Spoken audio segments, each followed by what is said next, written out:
Swaraj trophy തിളക്കത്തിൽ Alappuzha Punnapra തെക്ക് ഗ്രാമപഞ്ചായത്ത് എല്ലാ രംഗത്തും മാതൃകാപരമായ പ്രവർത്തനങ്ങൾ കാഴ്ചവെച്ചതിനാണ് ആലപ്പുഴ ജില്ലയിലെ മികച്ച പഞ്ചായത്തിനുള്ള സ്വരാജ് പുരസ്കാരം പുന്നപ്ര തെക്ക് പഞ്ചായത്ത് കരസ്ഥമാക്കിയത്.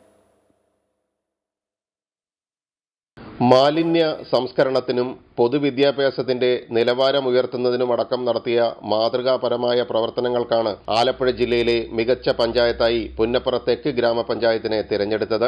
20 ലക്ഷം രൂപയും സ്വരാജ് ട്രോഫിയും പഞ്ചായത്തിന് ലഭിക്കും. എല്ലാ വീടുകളിലും ഏതെങ്കിലും ഉറവിട മാലിന്യ സംസ്കരണ യൂണിറ്റുള്ള കേരളത്തിലെ ആദ്യത്തെ ഗ്രാമപഞ്ചായത്താണ് പുന്നപ്ര തെക്ക്. പഞ്ചായത്തിന് കീഴിലുള്ള സർക്കാർ സ്കൂളുകളിൽ ബെഞ്ചിനും ഡെസ്കിനും പകരം എല്ലാ കുട്ടികൾക്കും കസേരയും മേശയും നൽകുന്ന വൺ ടേബിൾ വൺ ചെയർ പദ്ധതി നടപ്പാക്കിയതിലൂടെ സർക്കാർ സ്കൂളുകളിലെ ക്ലാസ് മുറികളുടെ പരമ്പരാഗത സങ്കല്പങ്ങൾ പോലും പുന്നപ്ര പഞ്ചായത്ത് മാറ്റിമറിച്ചു.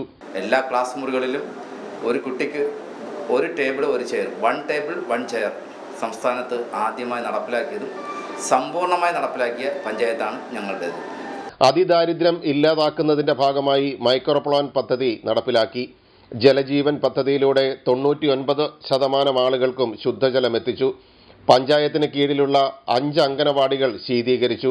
എല്ലാ സർക്കാർ സ്കൂളുകളിലും വർണ്ണക്കൂടാരവും ക്ലാസ് റൂം ലൈബ്രറികളും യാഥാർത്ഥ്യമാക്കുകയും ചെയ്തു. തുടർന്നും ജനങ്ങൾക്ക് നേരിട്ട് അനുഭവഭേദ്യമാകുന്ന വികസന പദ്ധതികളുമായി മുന്നോട്ടു പോകുകയാണ് പുന്നപ്ര തെക്ക് ഗ്രാമപഞ്ചായത്ത്. അമൃത ന്യൂസ്, ആലപ്പുഴ.